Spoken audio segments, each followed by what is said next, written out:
As always, the videos on this channel are brought to you by Cool Stuff Inc. So if you're looking to get 5% off your order, use the code KENOBI at checkout. There's a link in the description below to pick up sealed product and singles from the new Warhammer deck. In today's video, I'm going to round up some of the new Tyranid stuff. I'm not going to talk about everything in great depth, just the things that excite me and I find interesting that I wanted to share and unpack for you at home. If you want the full preview of every single new card, there is a great little flavorful video from MTG Muddstah. I'll link it in the description below, who previewed the deck yesterday. The first thing I really just want to quickly go over, is probably the least exciting but still fascinating, is that we've got 3 different basic lands, all of which are themed around the Tyranid, the Hive Fleet, the Tyranid invasion forces and such, and they're actually unique to the Tyranid deck, which means the basics in the other decks will be unique to theirs as well. The Necrons, the Chaos, and the Imperium, which I'm previewing fully on Friday on this channel exclusively.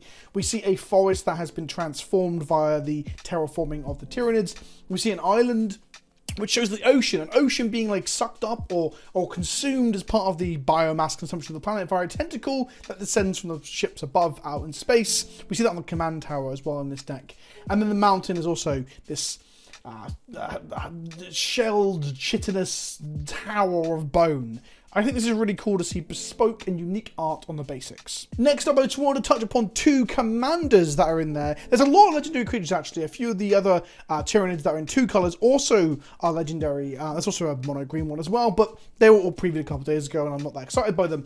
Magus, Lucia, Kane, I am excited about for a few reasons. Firstly, she's the other face commander, so you can play her just swapping her around with Swarmlord to be the commander of the deck. And honestly, I think she's probably a bit more powerful. She doesn't have the inherent card advantage of drawing cards, but she has virtual card advantage built in. At the beginning of your turn, you can put a counter on a creature that you have in play, which sets off the counter synergy. So she actually gets to turn on some things that might want counters on them that you didn't Ravenous earlier in the game. But more excitingly, she taps to add 2 colorless mana, so she ramps you. But when you use that to cast X spells, you copy them. So you can double up on Banefires and burn spells and draw spells that have X in the mana cost. But it also does the whole thing where it copies permanents as well, makes a token copy. So you can make 2 walking ballistas with this, for example. You can make 2 copies of pretty much the vast majority of the Tyranids in this deck because they are all X cost. This is a really cool, unique, and interesting design space. It's powerful. It's not strictly better than anything else we've seen before, although I guess being better than this is hard. I guess it is better than the green-red giant. I can't remember the name of it. I'll put it on screen now. That was like X spell tribal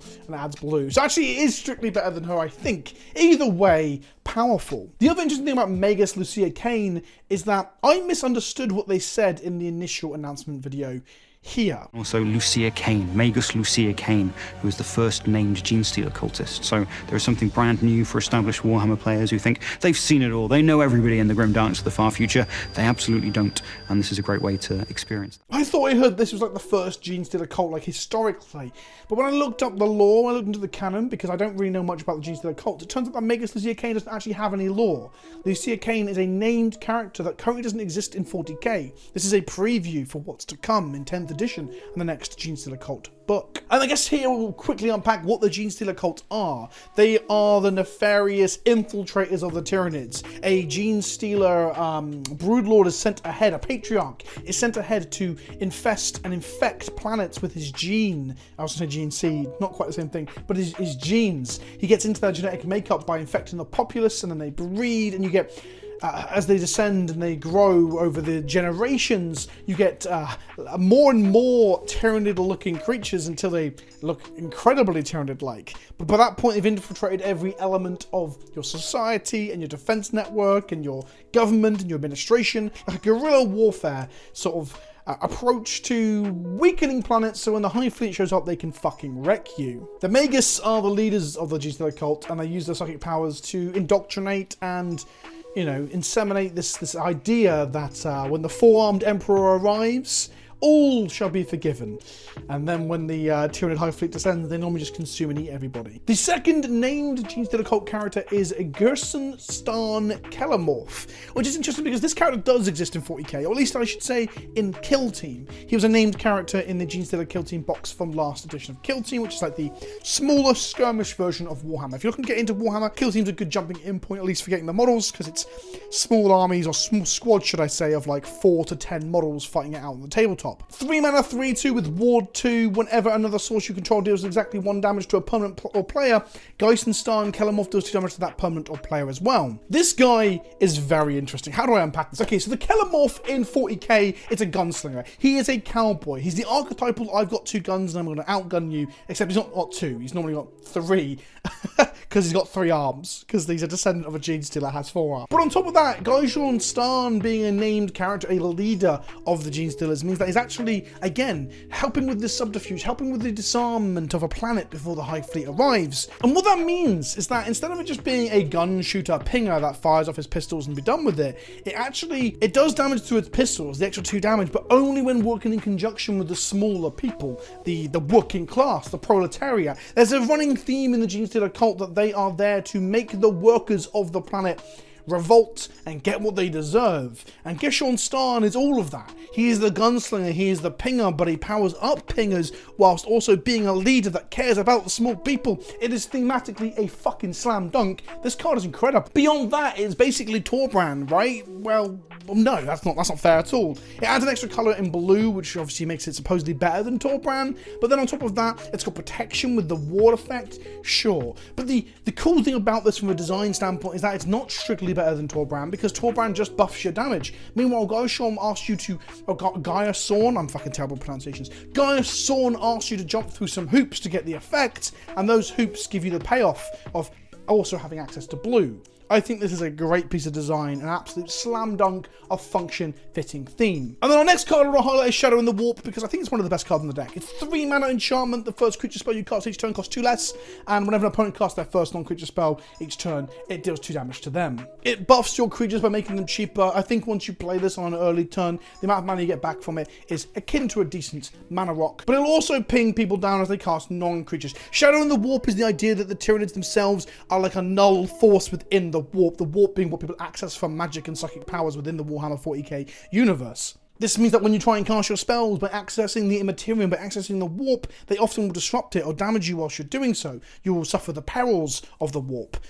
This is a fucking cool design from a thematic standpoint, but it's also just a very powerful enchantment. It reminds me of Heartless Summoning, but in red-green, if only once per turn. Then we get to the big, exciting Tyranid Tara specs. A huge monster, a massive gaping maw and a hook shot in its mouth. This thing gets more counters as things die, other creatures, not just yours, but anyone's on the battlefield, and it taps to remove counters to give you mana. It's a big mana accelerant counter payoff within the deck. It's not incredibly strong, but it's very cool. I don't really understand why, if I'm honest. This is a mana dork. I don't get the thematic importance of it. It's a bit of a miss, but it's cool to see a Blood Angel getting mauled in the art as well. And on that point, actually, seeing Blood Angels in the art of the Tyranid kills is interesting, because whilst I talked about on the Mariners Kalgar video that the Ultramarines have like a long-standing big war sort of vendetta against the Tyranids, the Blood Angels also have a big problem with the Tyranids. The Tyranids rocked up and decimated Baal, their homeworld, and killed the majority of them in recent canon. So I'm glad to see a little bit of Baal representation, even if it is getting murdered by a Haraspex. Next up we have our frontline troops, the Hormagaunts and the Termagaunts. The Hormagaunts are the melee version of the smallest Tyranid lifeform, barring Ripper Swarms and Spores, I guess.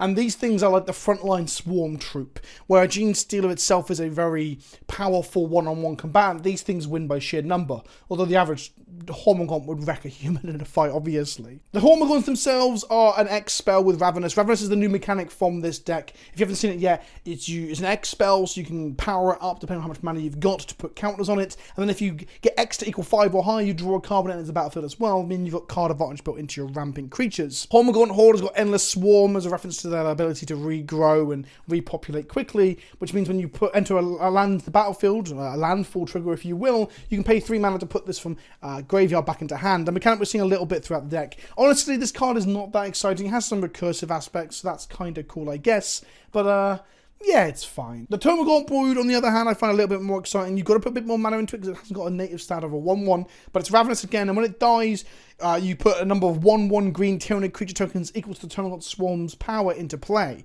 So when you kill it, it breaks apart. The Termagants scatter, and you still have bodies left over. I much prefer this from the standpoint of having access to loads of Tyranid bodies for some cards we'll see down the line. Bone Sabers are the weapons seen to be used by the HQ and the commander units of the Tyranids, including the Swarm Lord themselves, Psychic Blades. 3 3 mana cost, 3 mana equip cost, and whenever equip creature attacks, put 4 +1/+1 counters on it. So it does really well with a +1/+1 counter theme of the deck. And it's just a very strong Voltron artifact that gets better once you start having +1/+1 counter synergies by doubling or adding extra traits to it. This card is real good. Then we get Dick Gun Exocrine himself, one of my favorite like models and one of my favorite units from the old Tyranid Codex. Rest in peace. This big fucking cannon here gives this creature, which is a 3 mana with an Excellence cost as well. It's a 2/2. It's got Ravenous, the mechanic we've already talked about, and when it enters the battlefield, do X damage to each player and each other creature. It is a Wrath effect built into a Tyranid. You got to bear in mind that it does kill all other Tyranids that aren't itself. So yeah, I like it. I like the theme that this thing is their mass destruction weapon. It doesn't quite fit with it because the Exocrine tends to fire like a single big shot or a volley of shots into one target. It doesn't really do AoE damage, so a bit of a miss on the flavor there. But it fits that this thing is just going to nuke the board.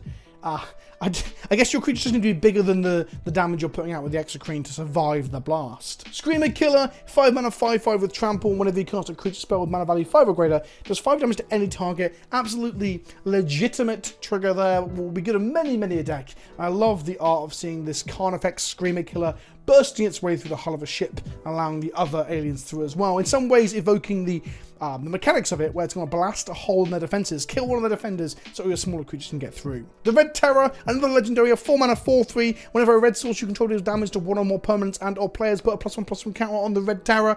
It's an interesting design space. It's not gonna break the bank, it's not going to ruin any games of Commander, but it does mean this thing can be a pretty big fucking threat if you have, say, a load of pings off of red sources alongside your Kellamorphs and such. Big fan, think it's really cool. I think it's cool, but not incredibly powerful. It doesn't have any evasion. You've got to work to give it trample, I guess, to start getting. Harden Scales is a fantastic reprint showing a Carnifex getting shot with Lasgan Fire. Harden Scales was quite an expensive rare. Just recently reprinted Double Masters, which put its price down. Another reprint is always good. This is just a genuinely good, solid reprint for other formats. It's a modern playable card in terms of being in the staple deck with Harden Scales Affinity, and obviously it will see play in decks like Pioneer as well, especially as card pools expand. Solid reprint, probably the best one in the deck. Winged Hive Tyrant is a 5 mana flying haste 4/4 that gives all other creatures you control with counters on them flying and haste as well. So it is a counters lord. It's a counters payoff, which is good because it's not locked into just Tyranids, so you can play with other cards throughout Magic's history as well, and you can add other cards that depend upon counters to your deck, Walking Ballista being an obvious one, that then will benefit from this as well. So it's a great bit of design in that respect. 5 mana might seem expensive, but I think this is the card that really pushes the strategy into the strong point. If this is in play, you got to be fearful of what your opponent's about to cast when they've got to like 10 or 11 mana, because it's going to have haste, which is pretty wild. Zone Thrope is a red blue X 0/0 with Ravenous, flying and ward, so it's got a psychic barrier on it, because this is the psychic shock troops of the Tyranids. They fire mind bullets in the lore. And here we see the Mind Bullet in Warp Blast. When it enters the battlefield, do X damage to any target. It is a fireball, ladies and gentlemen, and everyone in betwixt, that also generates a Tyranid body alongside it. If you're doubling this with the GSC commander, the Magus, you can get 4 instances of X damage, especially if you can give this haste for the Winged Hive Tyrant. Pretty cool card, and difficult to deal with thanks to the ward as well. If someone's keeping it at 1 mana for their Swords to Plowshares, as we all know, ward is very strong. The Tyranid Prime is fucking sick. It's a 0/4 for 3 mana. It's a Tyranid that has Evolve, and other creatures you control have Evolve. Evolve is when a creature enters the battlefield with a higher power number than the creature that was in play with Evolve. That creature gets a +1/+1 counter. This enables counters. It makes, as you cast stronger and stronger Tyranids and larger Tyranids, the other Tyranids grow. It's thematically on point. I fucking love Tyranid Prime. And then we have a Tyrant Guard. These are the things that cover the Hive Tyrants and the Swarm Lords and work as their personal bodyguards. There's another X spell, as we're seeing quite commonly in this deck.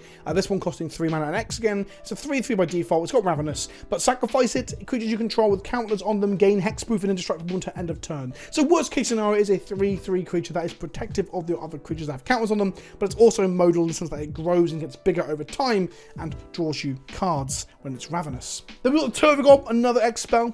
That's shock horror. It's almost like Ravenous suggests that there should be X spells, right? This thing is 2 mana and X, and whenever it deals combat damage to a player, create that many 1/1 green Tyranid creature tokens. This thing spawns Termagants, the things we saw earlier. They pour out of its belly and its egg sac underneath. Interestingly, the deck has a lot of like instead of ETB value, a lot of the cards suggest or would like you to hit your opponent or go to combat, as we're going to see with quite a few of the GSC cards as well. So I think it does have trample, so it does get through. I think it's a very strong and thematic card. I say very strong. I think it's strong enough and thematic. I don't think this thing is going to break any Commander games, but again, I think it's strong enough to compete, which is nice to see. Spore Assist is a big, like, turret sort of structure that fires spores into the air. In the lore, it's used to terraform the areas of the planet before the invasion when they drop them from orbit as a sort of preemptive strike. In the game, they drop spores that that float around and explode and damage enemy units that are trying to proceed through the environment. Here, though, it's a defender with Ravenous that then ramps you. Perhaps there's something about the Spore Assist that I'm not aware of. I haven't googled every single one of these things in 40k lore. I've just gone off the back of what I know from what I've read and what I've talked about with people. So maybe there's a thing where it makes sense that it ramps, but they've had to find ramps somewhere. Like, one of the Gene Stealers also ramps, which doesn't make a lot of sense. They've had to find somewhere to put the ramp, I guess. It's a shame that we don't get to see Spore Mines, because Spore Mines are some of my favourite old school little dinky things that remind me of being a kid and being enamoured by the Tyranids themselves. That said, though, it being an XX spell and the battlefield getting you X basic lands means that if you cast this for like 3, if you cast this as a 7-drop, ramping 3 lands is pretty decent. Although X and X being 3, so we're getting 3 lands out of it for 7 mana, you're still not drawing a card off the Ravenous. But I guess ultimately it's modal, right? For 3 mana it gets you 1 land. For 5 mana it gets you 2. You can't really complain when there's such a low floor and such a high ceiling. And like I said, the Pure Strain Gene Stealer also finds you a land. I guess in some ways they are the preemptive forces. The Gene Stealers are sent ahead to lurk and fight out, and like I said, the larger ones are sent ahead to infect the populace as well. So I guess we're seeing the scout and the precursor units are the ones that are changing the environment and finding us lands. That kind of makes sense. One interesting thing about the Pure Strain Gene Stealer is that it enters 2 counters anyways, there's no X spell nonsense, and it has to attack in order to remove a counter from it. You don't have to, but you can. It's an option to go get a land. This just makes me think that I'd love to have seen a 1v1 environment for a lot of these cards. I kind of really want to make a Warhammer Cube where we can play with all these cards in a 1v1 40-card environment. The Lictor is a 4-mana flash creature that enters the battlefield and makes a 3/3 if the opponent has cast a creature in the same turn as it. I don't really completely understand. Pheromone Trails is a thing that it has. The Lictor has improved charge rolls in the past in some editions of 40k by charging first and stuff, so it leads units often out of the shadows to fight. I get that. I like the fact that it's got like a flash tricksy element. I mean, it makes 6 power if your opponent's attacking you. But yeah, I'm not impressed by it. It's an okay card. It's not the greatest of rares. I guess 6 power for 4 mana at flash speed is pretty decent, but maybe I'm being spoilt here in Commander. And then we come to 2 Forge World units. Forge World are the expensive resin units that are really fancy and really fucking big. The Hierophant Biotitan is a 12 mana 12/12 with Vigilance, Reach, and Ward 2, and it can't be blocked by creatures of power 2 or less. As an additional cost to play this, you can remove any number of +1/+1 counters from among creatures you control to reduce the cost of it by 2. So 5 counters makes it a 2/2/12/12. It's a cool thematic thing that it's going to consume some of the biomass to present the largest Tyranid bio weapon in the game, the Hierophant Biotitan, at least in the 40k game. I do think, though, that it only being able to like step over creatures of 2 power or lower does mean that this thing can get blocked by 3/3 beasts and shit all the time. And makes it a little bit, I don't know, I kind of think it should have had Reach, but I guess maybe Reach plus the line of text at the bottom would have been too good. Probably not. I think it's cool, I think it's flavorful, I just don't think it's that powerful. And then we have the Tyranid Heredan, a 6 mana, blue and green coloured, flying Ward 4. This thing is hard to hit because it's moving very fast through the air and has psychic barriers. This is kind of a reference in some ways to the aircraft of 40k, either having -1 to hit in recent editions or being able to only be hit on 6s in 7th and earlier. Whatever Tyranid Heredan or another Tyranid you control does combat damage to a player, create a 1/1 blue Tyranid Gargoyle creature token with flying. To get 1 Gargoyle per creature hitting. But you can see the synergy when you have like a popped Termagant Brood and you've got 5 1/1s in play and you swing through and it creates 5 gargoyles and you're kind of loving life. The weird thing about this, though, whilst the effect is reasonable and I'm not sad to see it, the Tyranid Heredan is a massive unit on the tabletop, absolutely huge, larger than most Space Marine flyers you can play. It being a 4/4 seems very small by comparison. The Heredan is fucking huge. So I would have loved to see it be a 6/6 perhaps, or an 8/8. It's just a bit thematically strange to see a Heredan be so small. This feels like a utility payoff more so than the monstrous like weapon that the Heredans feel like. And then we got a little bit more GSC representation, the clamorous, the one of the things that holds up a speaker and shits out propaganda into the local populace as they rise up to bring the Tyranids down. It buffs all your creature counters on it already. It's a counter payoff, 5 mana, 3/3, +1/+1 for each counter on it, each +1/+1 counter on it, which is very strong. Reminds you of Coat of Arms, but probably better, maybe not. Accolade Hybrid shows the most Gene Stealer-esque human hybrids as they mine for resources or damage the local structures using the mining gear of the working class. This thing attacks, destroys up to one target artifact, and if an artifact is destroyed this way, its controller draws a card. It's like a group hub artifact destructor spell thing that can also destroy your own stuff to draw you cards. It's mining for resources, so it's on theme. I think it's interesting that it draws a card even for enemies that you're blowing their stuff up. It feels political. The Aberrant is the larger of the hybrids, like a huge, gross thing. It's an X spell again with trample, and when it does combat damage to a player, destroy target artifact on target player controls. This is like a Trigon Predator, but on the ground with trample, and sometimes it cantrips when it's big enough. Pretty damn good. Biophagus is a 2-mana 1/3 that taps to add 1 mana of any color to your mana pool. If this mana spent on a creature spell, that creature enters the battlefield with additional +1/+1 counter on it. I think this is a very solid dork, but something I want to point out here, I think this is a good point to point it out, is that putting that extra counter on it does not push the X on a Ravenous spell up to 5. The X is in the casting cost, I believe. That said, I think we need a judge call on that. Actually, I think I might be wrong. The X for 5 or X being 5 or higher might be counting the X in this line of text. I don't know if it cares about the spell or not. A Talon Jackal is a Gene Stealer cultist on a bike, and we see another combat or damage trigger here. 3 mana trampling hasting 2/2, and whenever a Talon Jackal deals combat damage to a player, you may search your library for a basic land card and put it into battle tapped. It's ramping through combat, it cares about going to combat, feels very Tyranid. I think this being a 3 mana 2/2 with trample and haste that does this again screams to me that I want to see some limited environment with these cards. This feels like a cube card to me. I even want to see some of these go into my cube when I finally put it back together, or I might just build a whole 40k cube. And the Nexus is their like sort of strategist. He has a hollow map and he plans the attacks and the sabotage that they're going through. He's a 2/2 for 2 that makes all your lands tap for 2 colorless when you spend them on X costing cards, which is very good in this deck. This guy is sick. I love the model and I love this representation of the art. And then we come to Exotic Orchard that has a art with anuses all over it. I cannot see anything but seeping anuses. There's obviously a hidden Tyranid here too. I guess it's Seeping Anus Hidden Tyranid is the new card name here. Opal Palace, I've done a little short on this. This is an Eldar building infected by the Tyranids, so Eldar have got a small amount of rep in the set, even if it is as the butt of the joke. Temple of Abandon, there's the 3 temples in the deck, but I just wanted to draw attention to this one. All 3 of them do a similar thing, but this is a cathedral, a temple of the Imperium, but it has been ransacked, it has been decimated, and has been marked with the mark of the Gene Stealer cult. And it's so flavorful and on theme and builds a world, and it's just fucking wonderful. Game Trail shows us some dead Ultramarines, or at least the armor left over from the acidic mess that's been left of the corpses. I am loving seeing all of these lands telling stories and showing people windows into 40k. On that topic, we've got Herald's Horn and Icon of Ancestry as Tyranid tribal payoffs, both of which show us the Gene Stealer cult sort of like shouting propaganda or telling stories of the coming 4-armed emperor and their history, even if it is all complete bollocks. Again, flavorful, themeful, cool reprints in a really interesting style. I mean, I'm gushing a lot here, I know, but these are fucking cool. A whole bridge reprint, a perfectly good, absolutely solid utility card that people should still play in Commander as a budget choice. And it shows a ship getting shot by a Tyranid ship. Oh, we're going to see space battles on these cards too. This is fucking sick. On that note, I love Starstorm here. We actually see some of the spore mines that they drop from space that I mentioned earlier that I love in the models.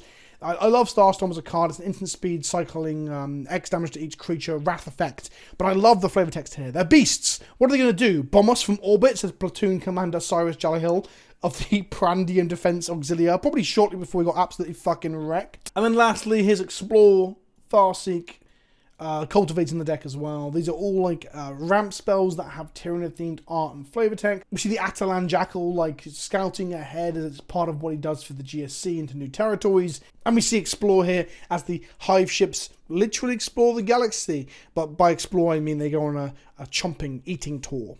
And then lastly, just one more little reprint. Aetherize is a completely solid pick for a commander card. And I know it's like budget Cyclonic Rift, but it's a card that blows people out. Here we see multiple Zone Thropes coming together to create a reflective barrier that is bouncing away a lot of chaos. Space Marines, this is a thing depicting how the Zone Thropes are actually better in collective groups. They have a much stronger spell, something we don't see on the X spell. I guess if you cast multiple of them, it's pretty strong because you're damaging them for a lot. But either way, I'm here for it. I'm here to see more representations of the psychic abilities of the Tyranids. It's why blue fits into the colour identity so well. Red and green seems like a nice pick. People were wondering why blue. Well, it's because the Tyranids are powerful psychics, as you see in this artwork. Interestingly, them being powerful psychics hasn't been lent into too heavily. It's kind of like a subtle addition to them. And part of me wonders if that's to leave space, at least mechanically and thematic identity-wise, for the Eldar when they come, because the Eldar are the most psychic faction within 40k, barring perhaps the Zeech Demons as the other one, or the Thousand Suns. Either way, I love all of this shit. What do you think? Let me know in the comment section below if you're excited. Are you picking up the Tyranid deck? Are you an old Tyranid player that hasn't played 40k in a long time? Are you a Warhammer fan that's never played Magic and this is getting you interested? I want to know. Tell me in the comment section below. Keep an eye out. Don't forget to like and comment and subscribe. I have more preview content throughout the week, including a full exclusive spoiler video that'll be more in depth than this one on the entirety of the Imperium deck. I am beyond hyped. Thanks for watching. I'll see you all soon. Ta-ta for now.